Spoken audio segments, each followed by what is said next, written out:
زندگی کی مختلف کیفیات کے مدوجزر کا نام شاعری ہے۔ شاعری الفاظ کا ایک ایسا مجموعہ ہے جسے اگر خوبصورت آواز مل جائے تو اس کا اثر دو چند ہو جاتا ہے۔ فیض کا کلام ہو اور اس پر ٹینا ثانی کی آواز تو ایک سما سا بن جاتا ہے۔ جو تیرے عشاق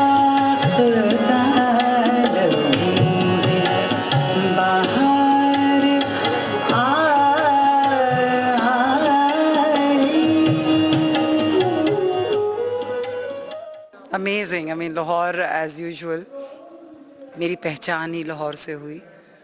میں رہتی تو کراچی میں ہوں لیکن اس شہر نے مجھے نام دیا اور جوڑ دیا فیض صاحب کے نام سے، جو میرے لیے بہت عزت کا باعث ہے۔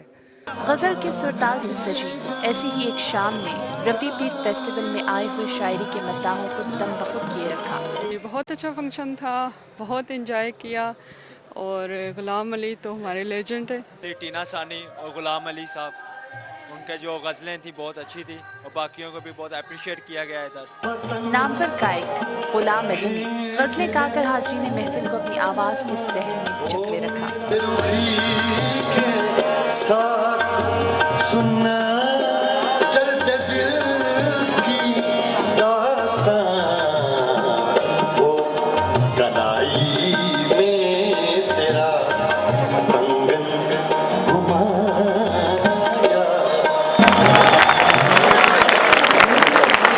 رفیع پیر فیسٹیول نے رخصت ہونے سے پہلے اردو زبان کے چاہنے والوں کو غزل سے سجی اس شام کا ایک عمدہ تحفہ دیا جسے مداحین اردو عرصے تک بھلا نہ پائیں گے۔